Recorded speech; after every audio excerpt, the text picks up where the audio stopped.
This question tells us that Jerry read a 120-page book in 8 hours. At that rate, it asks, how long will it take him to read a 300-page book?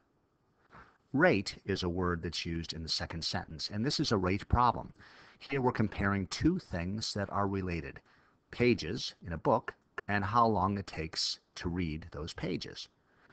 And we can solve this rate problem using a proportion table and setting up a proportion. So let's begin with that. And the two things, the first sentence tells us that we're comparing are pages and hours. And we're going to set up a ratio for those two different elements, those two different things, and we're going to find out the number of pages that can be read in a certain number of hours. The first sentence tells us 120 pages can be read by Jerry in 8 hours.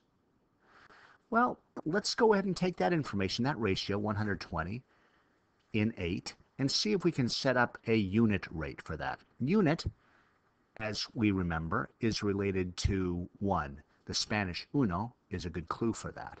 So we would like to find out how many pages we can read in 1 hour. Can we simplify 120 over 8 so that we have something over 1?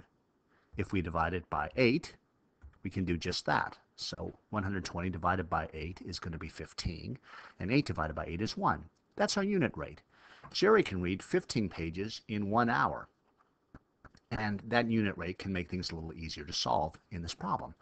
Now, the information in the problem also tells us 300 pages is the size of the book that he's next reading. And we want to find out how long it's going to take him to read 300 pages. We can set up our proportion, 15 over 1 equals 300 over x, and then solve using cross multiplication. 1 times 300, it's going to be easy, that's going to be 300, divided by 15 is going to give us how long it's going to take Jerry to read that book. So any number times 1 is going to be that number. Here 1 times 300 is 300, and then 300 divided by 15 is going to tell us how long it takes to read. So 15 goes into 30 2 times, and 15 goes into 0 times. So we have 20.